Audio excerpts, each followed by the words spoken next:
Okay, great. People are joining. Okay. Okay, awesome. Thanks for those of you who are joining us, especially given we just started promoting this webinar yesterday. So thanks for you guys joining in. Just giving it a second for people to populate the attendee list. And this is a webinar on how to do a webinar. So again, thank you for joining. The purpose of this, of course, is for you guys all to feel empowered to have as many webinars as you feel like doing moving forward. So I was just talking, so Dr. Shrey Shah and Ian Nagelin, am I saying that right, Ian? Nelligan. Thank you. I was just telling you them how I will log in as an attendee as well. I don't know if you can see it with my background, but I'll log in as an attendee on my smartphone, but I have to disconnect the audio so it doesn't feedback. So then I just turn that off. So hopefully if you heard feedback, it's gone. Okay, great. Thanks guys for joining. So what I want to do is literally as quickly as possible to make this a quick meeting and a quick video as we're recording it. We're going to share it with others. Just how to do a your own webinar. So what things do you have to know to do that? Ian and Shreya are going to be our panelists as well. And guys, if you have any questions along the way, please let me know. For those of you who have been attendees in webinars, you guys probably already know you can ask questions. So feel free to ask questions anytime, and I'll try to answer them either at the end or just as we go along. So what I'm going to do is I'm actually going to share my screen, and I'm going to show you just from the very beginning how I will create a webinar. So you go to your Zoom, and you can bookmark this, but I usually just Google Zoom Stanford, and it takes me over to the right website. So here we go. Here you have to log in, and it already has me logged in here. So before I talk about the webinar itself, I just want to briefly touch on the two main types your meetings, your regular meetings that probably everybody has at this point now been part of, and then you have your webinars. What's the main difference? Well, for a meeting, everybody who's in that meeting can theoretically speak and be seen on video, unless the host shuts it down or turns off your video, or of course, if you just don't have video or webcam or whatever, you turn it off. In a webinar, you have panelists and then you have attendees. Panelists are just like if you were in a meeting. You can share your video. So Ian and Shreya are panelists with me, and I'm technically the host of this meeting. And I'll tell you why that's important, because I have different controls that Ian and Shreya don't have. But then the rest of you watching are attendees. So you guys can see us, but you can't speak and you can't be seen on video. But I'll show you how I can quickly turn any of you into a panelist or turn a panelist into attendee as needed. So that's the main difference, is a webinar is just for reaching lots of people that you don't want everybody being able to speak. If you want 2-3 people, you want to make sure that certain people are just watching. So that's the purpose of a webinar.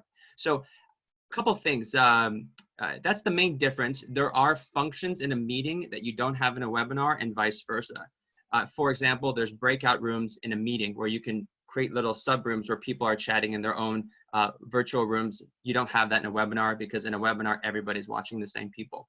So how do you create a webinar? Well, all you do is I'm going to actually schedule a new webinar and go through. This is probably the most important thing if you're doing it for the first time. A lot of these things I learned from trial and error of doing different settings, and then realizing I did the settings wrong, and then had the problem during the webinar and freaked out, and then went back and next time didn't do that. So the main purpose of this webinar is to keep you from having that same issue that you realize you made a mistake when you're already broadcasting. So you can put whatever your topic name is here in your description. A lot of this stuff doesn't matter so much, because people are mostly going to see your attendee link, and then you're going to send it out in an email and write anything you want around it. So it's not too important what you put as the topic in a description here, but still it's good to put, of course, whatever topic that it makes sense to you, and a brief description if you want. But again, a lot of times that won't be necessary. You put your time and date. This is not super important, because your webinar is not going to start just because you put a certain time or date. You're still going to have to start it. So you don't have to worry too much about that. The duration, again, same thing. If I set a duration for 1 hour, but it goes for 1.5 hours, no problem. Zoom is not going to stop your webinar or expect it to go to a certain duration. You can start and stop it whenever you want. Typically, you use the time zone of where your source stands. So if you're on the East Coast, it'll default East Coast, and so on and so forth. Recurring webinar is really important to know, because if you have, like for grand rounds, for example, we do the grand rounds every Wednesday. I set this recurring webinar, and the beauty of this is it uses the same for every week. Just say, guys, you can see the email every week, or just bookmark the Zoom URL and just at 8 o'clock on Wednesday morning, just go to that URL and know that's going to be the same. So that's the nice thing about the recurring. And of course, you don't have to set this up every single time when you create a recurring one. Registration is what I usually don't click on. I'm going to here and now talk about Zoom bombing. It's a question that's come to me quite a few times in the last week. And there's a few ways you can minimize the risk of people getting into your webinar and messing with it. One way is to require registration. Now, registration also has a benefit of people can register in advance. So let's say my webinar is next week and I send out an email today.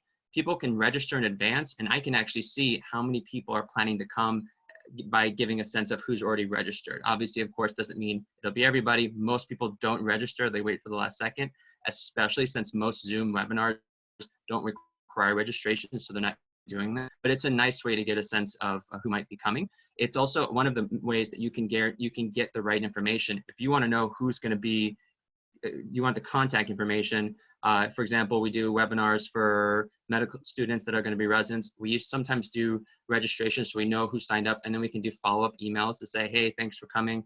Maybe we didn't answer a question. We can answer this question now for you, stuff like that. Now, the require webinar password, that's the nice way to really minimize from people from getting into your webinar that you don't want to be there. So you can put a lock there. I don't usually use that again because it's another just level that it takes for people to have to remember the password. So if they get an email, they click the link, then they don't remember the password. They have to go back, get the password, and they may be on their phone. So it's an issue. If we started to get issues with people inappropriately getting into our webinars, the first thing I would do in future webinars is put a password on it. Video, this is a common one as well that people don't know what to do. I always put host and panelist video on. Of course, for me as a host, if you're planning to be on video, you want that on, and the same for your panelists. The thing to remember is once you start your webinar, you cannot go back and edit some of this stuff. But when you're in the webinar, you can always turn off, and I'll show you that in a second, you can always turn off your panelists as the host. You can control everything. So I like to leave this on by default, and you can always turn things off later during the actual webinar when it's active. Audio in general, just leave both. There's really no reason that I've experienced where you want to make people only use computer audio or telephone. I always use computer audio when possible. That's usually the easiest and less issue, both as a panelist and in a meeting, in a regular meeting or in a webinar, but just leave it both. No need to mess with that. And then there's a bunch of options here. Question and answer setting is, again, if you expect people to be asking questions and want to answer it, always check that, and it's checked by default. Another one, you don't exit enough, it's enable a practice session. I always enact this one. All this means is that when your panelists join on the video chat before the actual webinar starts, it's like a Zoom meeting. It's just the panelists that can talk amongst each other. And there's a button at the top. I'll show you. I took a screenshot of it right before we started. And you can click broadcast, and that's when all the attendees can see you. So it's a great opportunity to get all your panelists in. You can brief them on whatever you want to brief them on, like, hey, FYI guys, let's talk about this or that. I'm going to start broadcast in 1 minute, and then you let them know, and then you're good to go, and the whole world or whoever's watching can see you. I click enable HD video for screen share. That is just if there's some concern that you think people may not have good bandwidth, you can unclick that, but I always click it, keeps in HD, and I've never had any problems with it. Only authenticated users can join. So for example, people with a Stanford.edu email, that's another thing that we haven't clicked recently. Again, I don't get too many barriers, but that's another level of security you can add to make it a little bit harder for people to join. What I'm not clear, actually, if I haven't used this, is someone can just put in Stanford.edu email and potentially just join. I'm not sure if that is that easy to do or not, but again, another option to make it a little bit harder for people to not inappropriately join your webinars. And then record webinar automatically. I almost always am recording everything, and I found better experience with in the cloud. The nice thing about in the cloud is it's saved on Zoom server, and it takes about 30 minutes after the webinar is over, and it'll be ready for you. And you can click a little link and send the link to somebody, and they can download it. You can download it. It's easier to share versus on a local computer. And it's saved at 720p, so HD, not perfect HD, but pretty good.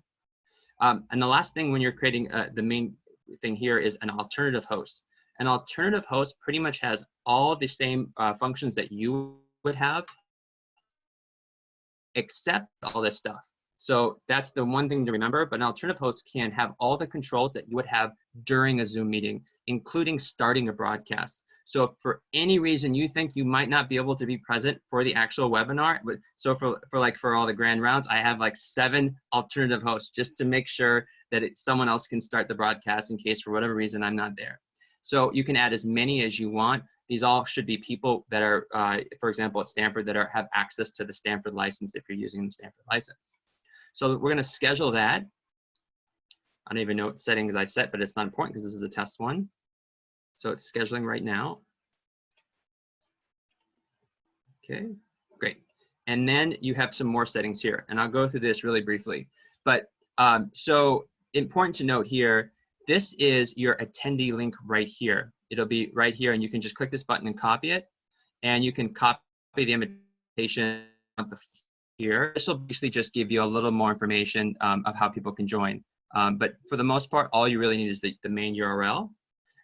Keep a note, for most Stanford licenses for a webinar, you can have up to 1,000 people. I'm currently using one of the main licenses from the School of Medicine, or from the university to host grand rounds, but it's 1,000 by default. For a regular Zoom meeting, it's 500 people. So keep in mind, if you have more than 500 people, that's another reason to go to a webinar. To invite panelists, this is important. This is where you invite panelists. You can grab their email here, put their name here. Stanford does a good job. If you have their email, it usually has their name and will input it here for you. And so you put all the names here and you click save. As soon as you click save, it'll send a separate email to your panelists, and right when you save it. You can go back later and set up reminders of when to send an email reminder to your panelists. It's really important that your panelists know that that's the email they use to join and not the attendee list. A lot of people who haven't been panelists will get confused on that if you're sending multiple emails. Right before I start any a webinar, so I'll send a week in advance, I'll send the panelists, put the panelists in here, and then maybe 15 minutes or 30 minutes before, I'll come back here and all the names will be listed, and you can just click right next to the name, resend, and I'll send another one to them so they don't have to dig through their email, and they know that that most recent email is the link that they want to use, so that they don't mistakenly use the attendee URL. And those are some of the most important things. Again, there's email settings here where you can schedule follow-up to attendees. And that's for attendees who have registered. So if you're using the registration setting, then those who are registered, put their email in, and the system can automatically send them reminders to show up. If you're not doing registration, you're basically sending reminder emails yourself to remind people to show up to your web. Also do email reminders to your panelists and attendees, as noted here. Again, you can set that up or just do it manually right before you start a webinar. For branding, this is also something that's not super important unless you're doing registration, because then you can see your logos and stuff show up here. So you're welcome to throw a logo in both a logo and a banner and put more information in your title. But if you're not having them register, again, you don't really need this because they're not going to really see this anywhere. For polls, you can create a poll at any time, both before and during your webinar. You can create a question, it'll bring you back here. It's always good to do questions in advance. You don't want to be creating them on the fly because it will just take time. And then the question and answer setting, this is very commonly used. This is where you want to go and you can edit a few things. So you can allow anonymous questions. You can allow attendees to view, answer questions only, or all questions, and then they can upvote and comment.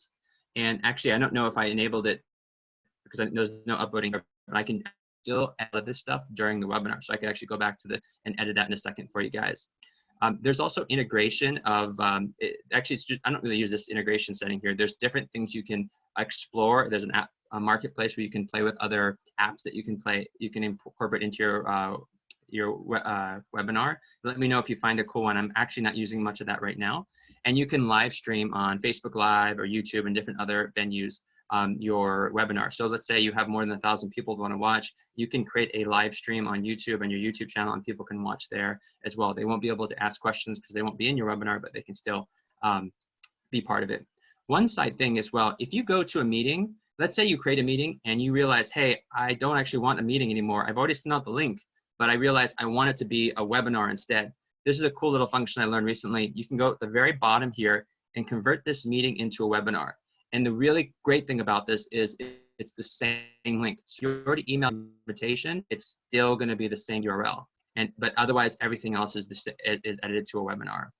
One other side thing that's not related to webinars is I highly encourage you, if you don't already do this, go to your profile.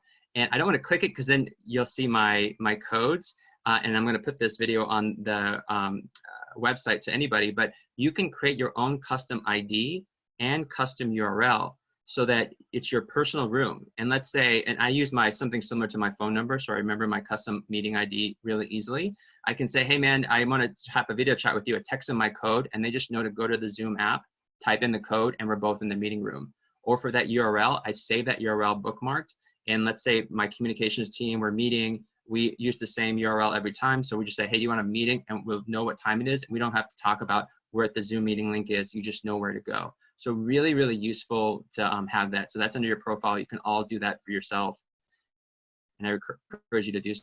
While on this setting, before I leave it, just want to mention the recordings are here. So these are, when you record to the cloud, all your recordings will show up here. And you can just click share. And then you can actually allow people to download or whatever. And then you can copy this and then send it to anybody and they can download that video. And this is the one right now. So it's in processing, of course, because we're starting recording. Reports is the last thing I wanted to mention. So for any of your webinars and some of your meetings as well, you can generate reports. So even if you're not registering, you'll notice that when you joined in this webinar, you still had to put your name and an email. And all that stuff will be showing up here. You can actually generate reports based on all the questions that were asked. Anything that would make you would think you can generate a report, you can. From people joining to questions that were asked, if polls were included, you can just come here and play around with things. But pretty much any information that you would expect to be able to get, you can still get it. And that's really nice thing about the Zoom webinar. So I'm going to come back one last thing before I leave here. And I'm going to come here to the current Zoom webinar we're in. And I'm just going to come back here to question and answer and click edit and say I didn't actually allow you guys to upvote and comment on questions. So I'm going to hit save. And now you can do that if you want to. You guys can upvote questions or ask a comment on a question. So if there's already a good question that you just want to add a comment to adjust, you can do that. So that's everything that I can think of that you need to know to create your own, I'm going to stop sharing, create your own webinar. The next thing I want to do is actually, I'm going to go and look at some questions. Ian, Shreya, any questions or any thoughts from you guys? This is Shreya. Thank you so much for sharing all this, Errol. This is like a wealth of knowledge. Couple of questions. Can you add the upvoting to a Zoom meeting Q&A too, or is that only for a webinar? Just for a webinar. So the webinar has the Q&A, but the meetings don't have the Q&A. That's only for attendees to ask panelists questions. Now, what both meetings and webinars have is the chat function. And that's something that everybody has access to, both attendees and panelists. And one thing to always tell your panelists is to make sure that if you have the chat function you're going to use, there's an option to choose all panelists or panelists and attendees. So my biggest worry is a panelist says something that they're commenting to just a panelist and don't realize it's going to attendees. So please be aware of that and be very cautious. One common thing people do as well that are more used to the Zoom meetings than the webinars is they put questions, which is totally fine, in the chat function, which is okay. I see your questions here, guys. The downside of that is other people may or may not be looking there for questions, and they can't upvote it or comment on your questions. But I see them here. I'll get to them as well. Great.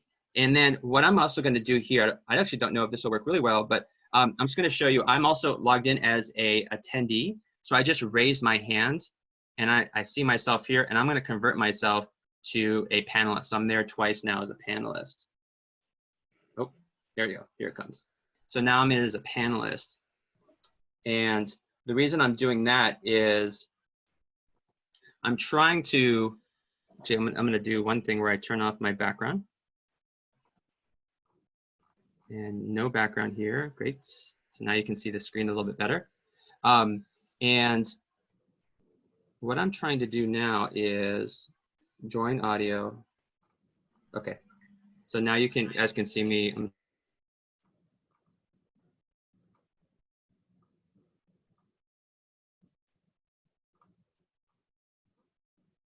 How about now? Okay, I can hear myself. Okay, I see. I see myself as well. Okay, I see myself as well. Okay, I see myself as well. Okay, so turning off the audio there. Okay, Shreya, do you still see me and hear me? Okay. Yeah. Okay, great. So the next question is, one of the issues I have is in doing a webinar on webinars, I can't share the Zoom interface because by default it expects that people don't want to see that. So I'm kind of showing this here now, and so you guys can kind of see, and this is very, I can see, so you can basically see all this here. So it's hard to see a little bit, but just on the side here, as my view, you have attendees, and then you have panelists here. And so I can actually convert anybody as an attendee or a panelist back and forth, which is a really cool option. So one thing I wanted to do with Grand Rounds, we haven't had time to do it yet because we're just so strapped on time, is invite people to ask a question as a panelist. So they're attending and then we bring them up as a panelist, have a more personal question that can be answered.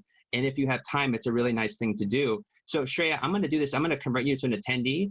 And then because there's over 300 attendees, it'll be hard for me to find you. So I'm gonna ask you just raise your hand and it'll bring you to the top of the attendee list and I can convert you back. So I'm just gonna convert you to a attendee here. Okay, great.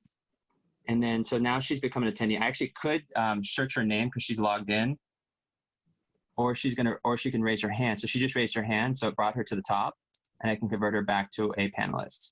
And then she'll just pop back up here in a second under the panelist name. Okay, there she is. Okay, great. And then you're muted right now, so you'll have to unmute if you do want to talk. That was cool. And from my standpoint, it actually looked different. Like the interface looks different if I'm an attendee versus if I'm a panelist. So that was kind of cool for me to see too. Great, thank you very much.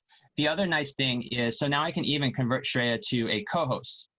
And now she'll have more functions. So as a host or a co-host, you can mute people, you can convert them to a panelist or attendee, you can spotlight their video, whereas they'll always be shown regardless of whether they're talking or not. And you can kick people out.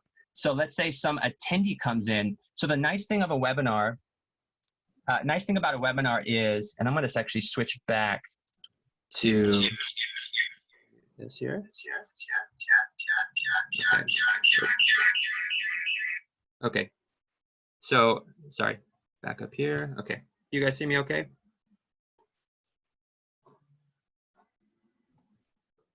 Hello? Yep. See you just fine. Great. It's freezing on my side. So the nice thing is, as an attendee, you really can't do too much to mess with a Zoom if you somehow got the link and you got in to Zoom bomb essentially. But the one thing you can mess with is in the chat function, you can post to all panelists and attendees and say whatever you want. So if that ever happens, as a host or co-host, you can find that person and you can kick them out. You just go to the attendee and click on more and just click remove and kick them out. So that's just one thing to be aware of. Also, in a meeting, not so much a webinar, you can actually lock the room. So let's say you have 20 people come into your meeting. You can go to the bottom on the right panel on the panelist, there's a little more button, and then you can click lock the room. Nobody else can come on in, but you have to make sure everybody's there because people won't be able to join at that point. So that's another way to secure your Zoom meeting. And again, for a Zoom webinar, the panelists only can join by that separate email. So there's low risk that somebody else is going to get a hold of that email. The #1 way where people Zoom bomb is people take their links, like for a meeting, and they put it online. They put it on their website, social, anybody, if you don't have the registration or the special codes. So just be aware of that. We actually, at the very beginning, when the whole COVID pandemic started, we stopped putting our Zoom URLs on the webinar for attendees on the website. I get a lot of questions, people saying, I can't find the link, but they only go through email because we want to make sure the wrong people aren't joining the kind of sensitive information we've been giving right now. So, so just be mindful of that. I want to get in some of the questions now. Again, thanks guys for all the questions. So Juliana, you talked about breakout meetings. We're currently in a webinar right now, so I could certainly do maybe in the future a different Zoom talk, but this one's in a webinar, so that's not a function of a webinar, but for a regular Zoom meeting. But another thing too, most of what I learned here is you just create your own meeting and then just go and play with things. And you can grab your phone and take the meeting code and just open your Zoom app and put the code in, and you can join twice. If you join, as long as your Zoom app isn't logged into your username, you can just log in to as many devices as you have and kind of have a multiple meeting with yourself to test things out if you want. So I encourage you guys to create a test meeting and just play around with things. But the Zoom breakout is pretty straightforward. When you're in a Zoom meeting, there's a button at the bottom, you click breakout, and you can either automatically or control what people go into what breakout room, and you can see what that looks like. So I'm going to move on to the next question. Webinar password. Is there a password? Sometimes you don't even need to enter a password. If you have a link, it automatically adds you. In that case, so yeah, I haven't used the webinar password very much. It's possible that like when you call from an iPhone, you can automatically put in a code. You might be referring to that.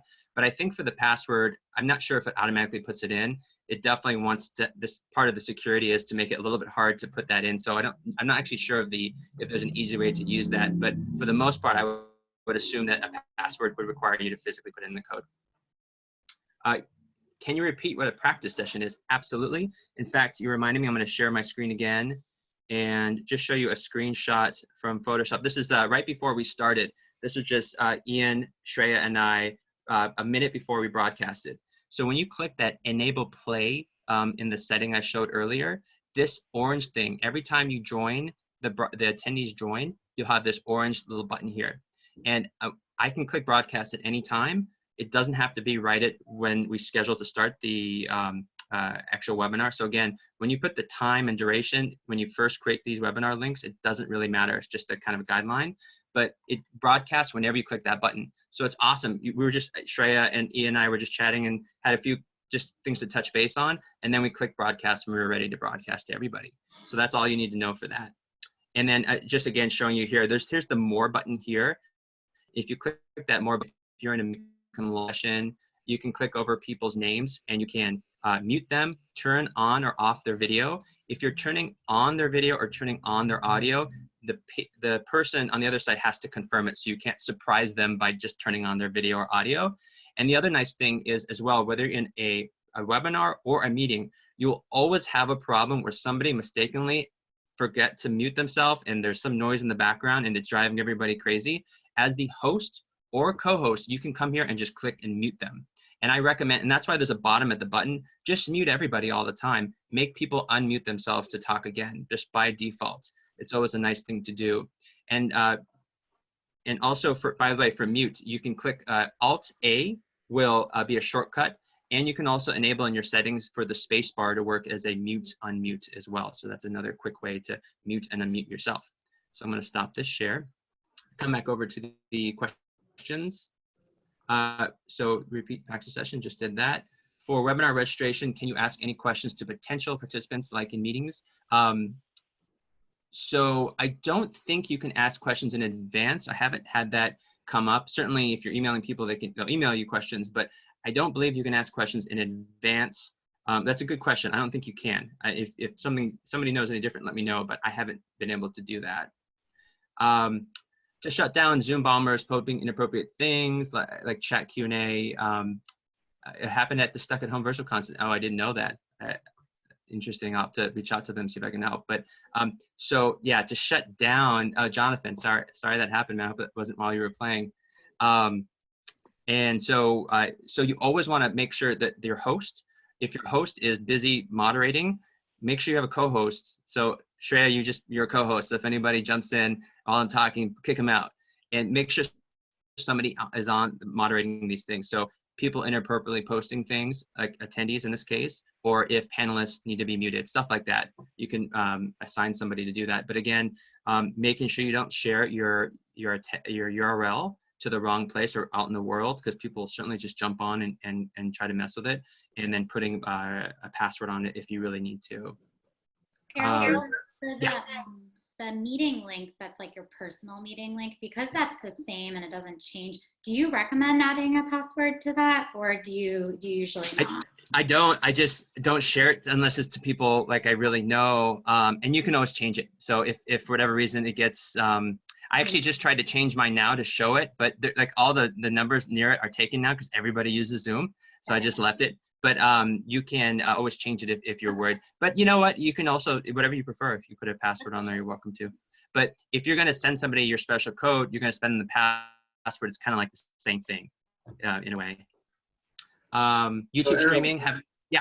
If I might add, because I know some folks might have to jump off at 3, but you know, for different user cases, for like clinical visits with patients, which has come up a lot recently, there's a great article currently on Ask SHC website, and we can share that out maybe to the group. Is that a way? Is there a way for us to email everyone who participated the kind of product of that? Absolutely, or I can share it. Share the QR code, yeah. Actually, Shreya, I know you sent it to me, but do you have do you want to just share it yourself? Sure, I can pull it up. I didn't download it. You guys can keep chatting and I'll pull it up and then share. Awesome, Great. thanks, Shreya. And then there was another, there was a participant who had a question that I also had as well. If you unmute one of the participants without making them a panelist, could they ask a question to the group? Is there a way to do that? Yeah, we can play around with that right now. Let me see here. And sorry, oh, here it is. Okay, my Zoom just minimized. So if you go to an attendee, and you can, you can just click allow to talk. Absolutely. So so again, you don't have to necessarily make them a panelist. You can just have them speak out loud, and that works as well. And if you click allow to talk, I'm sure the attendee will have to, of course, also confirm. So again, you don't surprise them by hearing what they're saying if they're not ready. But yeah, you can absolutely do that as well. So that's a great point. Okay, great. Shreya is sharing the URL. Yeah, there's a. You want to mention again what that it goes to? Basically, this goes to an article on our Epic Education website, previously called Epic Central. Now it's called Ask SHC. And we figured that a lot of the attendees who are joining this, even though we're focusing on webinars today, just might be interested in learning more about how to use Zoom for patient care, because that's becoming more and more of a thing that we're having to do now. And so there's a lot of information here, and probably more articles that will come as well about Zoom. Great, thank you. That's great. And if you have to step off, no problem. I'm going to try to cut through a few of these questions really quickly. Some of them I may skip, assuming that it was asked before or whenever something. YouTube streaming, haven't been able to get that to work. YouTube wants to enter a connection code to Zoom. It's a little tricky. It's probably worth its own webinar, but you have to log in to your YouTube. You have to connect your account. Your account also has to be enabled for streaming as well. So there's probably something, if it's an issue having ongoing, reach out to me, but it definitely would take a while. That's definitely its own webinar of how to do. So we'll keep going. Can you show us how to see view a record? I did go over that a little bit, so maybe that was asked before, but again, the record of the reports, you can go into that main web page where you created a webinar, and the reports there will allow you to pull out all sorts of information. For the personal URL, is that like a channel in the meeting? It's not.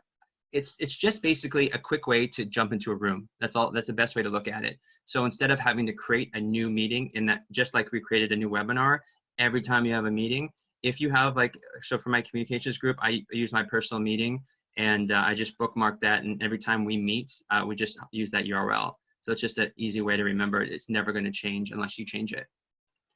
Can you explain why Q&A versus chat versus raise hand? So the provost president yesterday was using ask a question only. So Q&A is the main way to ask a question. Chat is more of an internal communication. So that's the general rule for chat. So if you want to say something or have a comment, or if I have a URL to share with you guys, I'll send it through chat, and any of you guys can share it as well as an attendee or panelist. But the Q&A is the best way to ask an actual question. And raise hand is just if I say, hey, does anybody want to ask a personal question?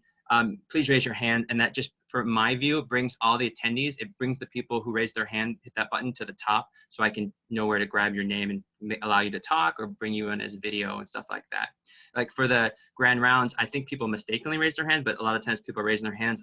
I don't know what to do with it because we don't have time to bring people in, so I assume it's just a mistake. So great questions.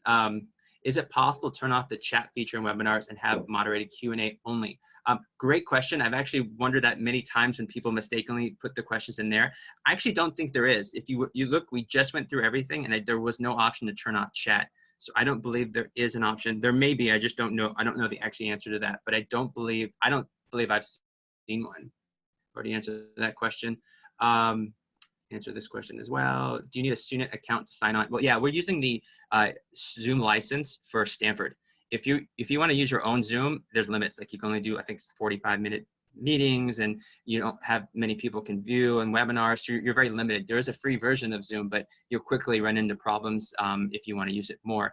So yeah, you want to use the Zoom license for Stanford, assuming you work for Stanford, and you go into your student ID, where I show you logged in at the very beginning. Literally just Google Zoom Stanford, and the top results will be the result you want. You'll go to a page where you just click launch Zoom, and you'll have to sign into your student to access your account. So everybody has an account by default. You just need to go through that method to access it.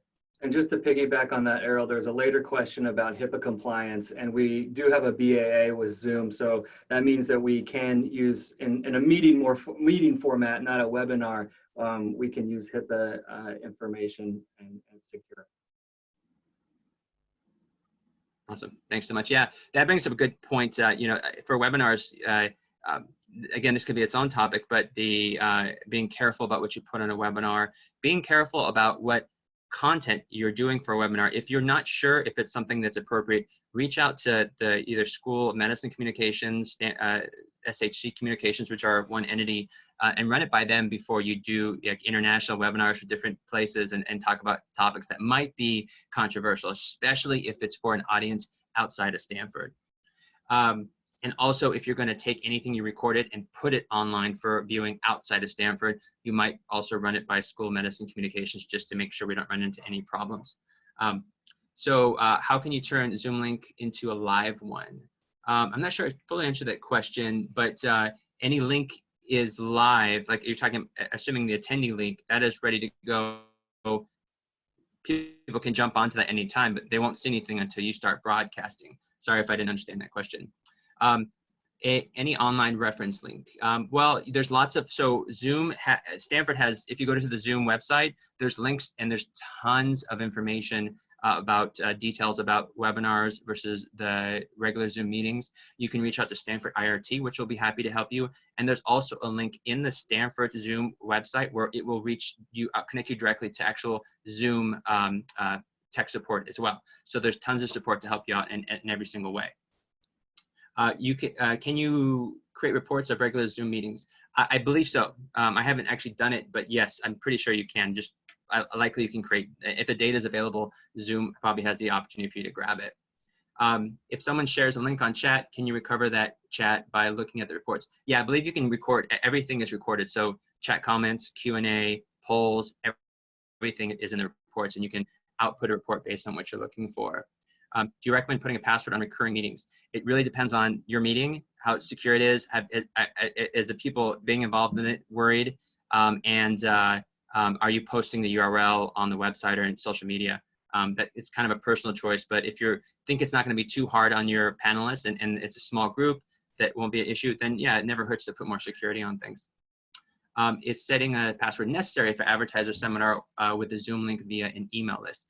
If it's only an email list and it's not an email list where it's going to get, even with an email list, people can share it. It could get to the wrong hands. But you know, for the grand rounds, we have thousands of people, you know, it's been fine so far. But again, if we ever have problems in the future, we'll lock it up. Can you see who attended your Zoom meeting after it finished? Yeah, in the reports, you can generate a report of everybody and whatever email that they put in to join. How do you change the background? Great question. So I can try to come back on. I'm gonna do this again.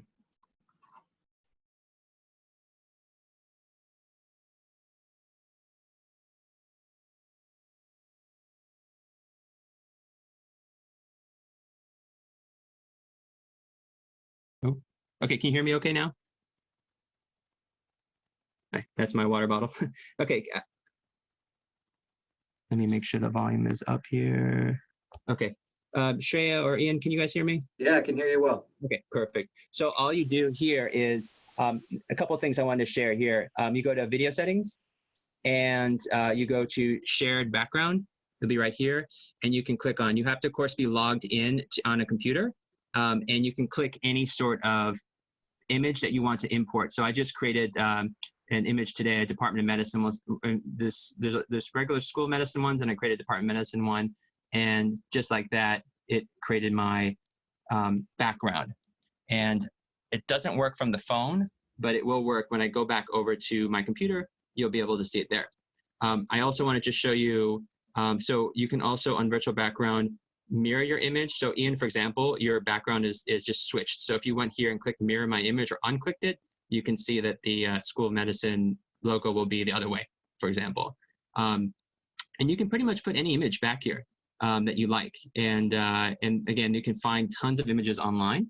The other most important tip I can give you of the day, if you go to video here, you can click this little button called Touch Up My Appearance, and it makes you about 5 years younger. So that's, forget everything else I told you. That's the most important information I can share. I'm going to come back to this computer here. Okay. Okay. Can you guys hear me again on this computer? Okay, great. So great question. Can you clarify if recordings in the cloud are shown in Zoom and only saved there? I've saved recordings of candidate talks in a meeting and tried to share later, but the files are too big to email out. Would Zoom handle this problem? It should be, so it should be able to, I haven't had that problem, and I've saved videos an hour and a half or so. You're just sending a link that's going to be downloaded, so it should not be a problem. If you are running into problems, I would reach out to the tech support to help you with that, or let me know if I can help you. You guys can still hear me okay? It's just freezing my computer. Okay, Yep. great.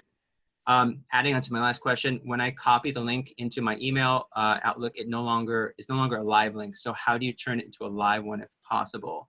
I'm assuming you're talking about the attendee link. And so the attendee link, once you create it, it should be a live link, as far as a link that will take you to your webinar, or an attendee to the webinar, just like this one. Of course, it's only going to work when the panelists and the hosts broadcast. So if you have the enable play button, attendees won't be able to go to that webinar until one of two things happen. It's either the attendee has to join and start the webinar anyway. So I'm sorry, the panelist or the host. So even if the attendee has the link, it's not going to be a webinar to go to until panelists have joined, particularly the host. And if the host is enabled a play button first, so you have to broadcast, the host has to show up and click the broadcast button before any attendee can actually see anything. So that link is not going to do anything until basically the webinar is being broadcast. Are there security benefits to using the Zoom webinar? The reason I asked is there can be up to 100 panelists, which is basically makes it similar to a meeting. Any benefit to using a webinar format but calling on participant panelists? So, so it really just depends on what you're trying to do. But as you point out, you can get a lot of panelists, and so at a certain point, you can have too many panelists. It just depends on what you're trying to do. If you want people to be able to watch you guys without necessarily providing too much input, that's, especially if you have hundreds of people who are watching, obviously they can't all be speaking. That's where a webinar comes into play. If you have more than 500 people, you definitely want a webinar, because the regular meetings cap out at 500 anyway.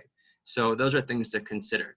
And again, the nice thing on a webinar is you can always convert people that you find out you do want them to be able to speak or be on video over to a panelist. Errol, I'm going to have to take off. I have another meeting. Thank you so much. This has been incredible. My pleasure. Thanks so much. I'll keep running through meetings for just a little bit longer, guys, and then we'll end it.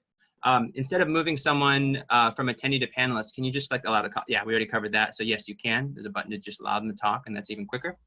Can you just unmute an attendee and ask them a question? So they can ask a question. Yeah, same question. Yeah, you can unmute them and let them speak. You'd be willing to discuss how to incorporate slides, PowerPoint? Yes, I absolutely can. That's actually quite easy. And I could go back to my phone. I might just kind of verbally describe. There is a button at the bottom of your screen. You just click share screen, and you can click the screen that you want to share. And that's pretty much it. You can click to share files from, it's a little bit less intuitive, but I just basically share the screen, and whatever screen you're sharing, if you have more than one screen, just make sure your PowerPoint is up in there.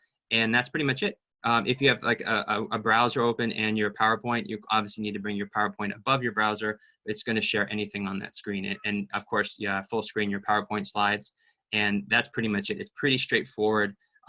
And that's just something where if you're going to host a webinar, like any webinar I started hosting regularly, I did multiple test webinars, and I joined as a attendee from my phone, and I just tested everything out, just so I made sure I was comfortable doing things. I highly, highly recommend you do that if you're going to host a webinar for the first time. Can you unlock? Can you unlock once you lock your meeting webinar? Yes. So you can absolutely lock and unlock things. So don't worry about creating something that you can't change. And yes, and just so I actually don't normally do it, but you can lock a webinar just like you can lock a meeting. So if I lock the webinar, that would lock my panelists from coming and going. And I don't believe that'll lock the attendees. So it'll just keep Ian from coming back if I locked it, for example. We won't do that.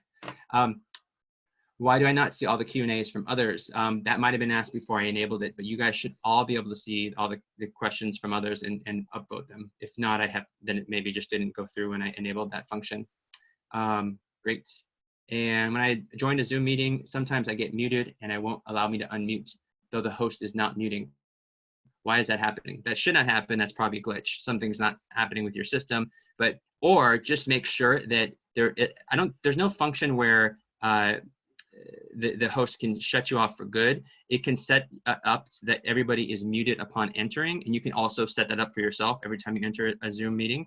But you shouldn't. I don't believe there's a function where you just are muted indefinitely. I would just check with your host and make sure that mute settings aren't edited somewhere, because you can mute somebody as a host. It's like, so if I mute Shreya right now, she's muted.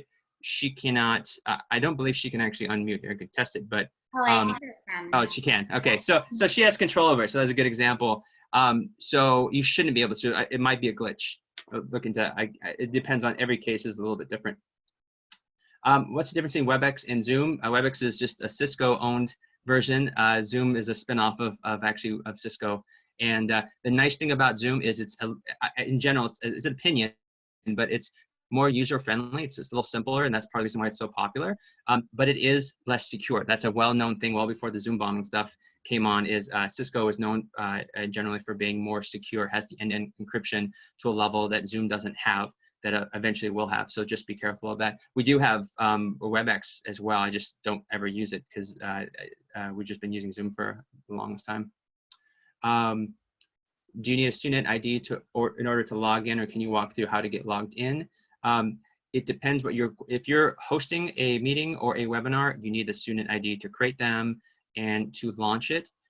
You want to always launch if you're hosting a webinar, you want to ideally launch it as a host. If you have the code, you could theoretically just open up the Zoom app and type in the code, but the Zoom won't know you're the host, and we don't have access to the host functions. So the best way, if you're hosting, is to log in through your Zoom app, or log in through your student on Zoom, and then access your meetings there and log in. Great. So will you be able to rejoin a locked meeting? You could just, okay. Yes, you can rejoin a locked meeting only if it's unlocked. So if you're a host and people are, they're having issues and they get dropped out, as a host, you have to be aware of that and unlock the meeting. I don't think you'll be able to get back in if the meeting is locked. Can attendees answer the questions sent to panelists? Yes. So again, if that setting is enacted, attendees can see all the questions and upvote them. And I don't see you guys. I wonder if you guys can upvote or not. Maybe the function just didn't get enacted when I saved it. Can you invite an email? Can you invite via email? Do you put email addresses on the BCC line to protect your invitation list? Yeah, you can, just like any invitation, put all the emails in the BCC line if you don't want people to see who's being invited. For the communications, we use MailChimp. So all the emails are managed through MailChimp and go out that way. And some emails go out through a mail list as well. Again, both those methods protect who's on the list. I place my attendees in a waiting room to confirm registration. Is there a function in the webinar? Yes. So if you do registration, there's a waiting room where people can, even if you're not broadcasting, people all go into a waiting room until you start broadcasting. So regardless whether they're registering or not, if they're registering, they can be in a waiting room whenever. But if they're not, like let's say it's 5 minutes before you broadcast, everybody's kind of hanging out in a waiting room until you start broadcasting. If that answers your question. How do I deal with sharing your screen and a dual monitor while hosting. When I do it, it hides all the Zoom hosting features. It doesn't, but it can be tricky. I always have at least two, depending on which computer I'm using, up to 4 screens.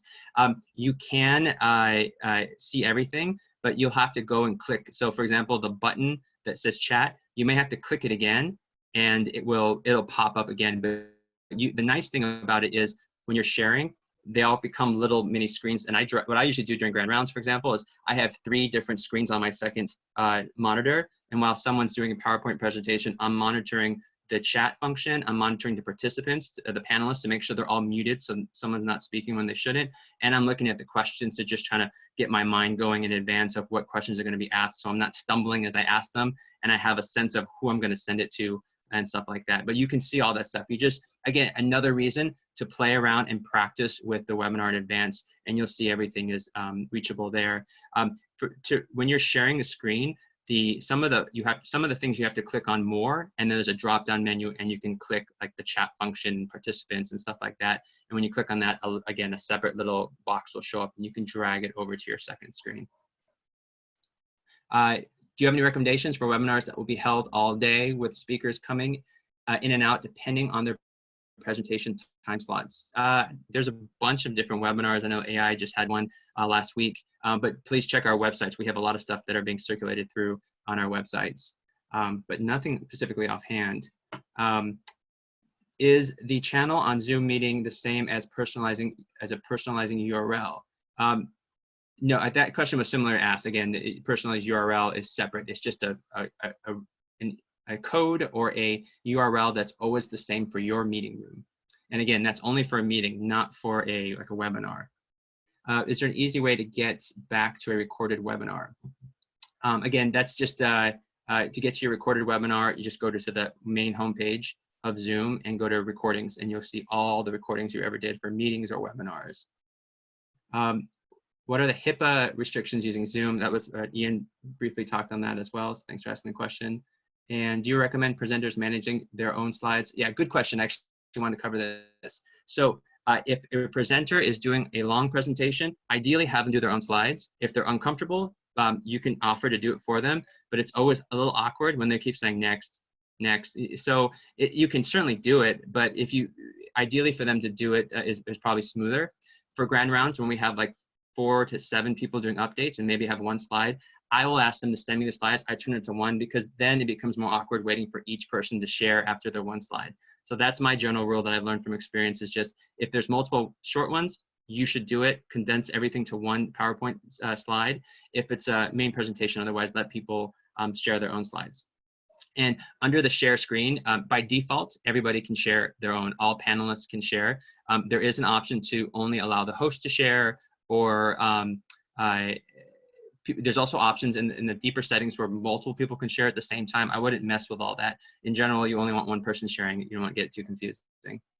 But just be aware there's lots of ways you can customize your meetings and your webinars. Panelist is just another word for speaker presenter. If we have 1 presenter, that person would be the panelist when the webinar is set up. May be obvious to folks, but not to me. Thanks. Okay, I guess it's, yeah, so thanks for clarifying. Yeah, your panelist is your presenter. So Shreya and me technically are the panelists, and everybody else watching are attendees. How to share a long YouTube program with participants. Again, the live YouTube, if that's your requesting, that's a bit of a complex question. And then maybe the more simple question is if you want to put this video on YouTube. So this video is going to go on YouTube once we're done. So once it's done processing, I'm going to download it and then just upload it to the Department of Medicine YouTube channel and then send it out in an email tomorrow to everybody. Thank you. This was awesome. Thank you. That wasn't a question, but I appreciate the comment. How do we add @stanfordhealthcare.org and @stanfordchildrens.org emails to webinar host settings? That is a question for probably Stanford IRT, but please ask that if you're not able to access Zoom via those emails. I think that's what you're asking, but please reach out to them. How to contact survey attendees post-webinar.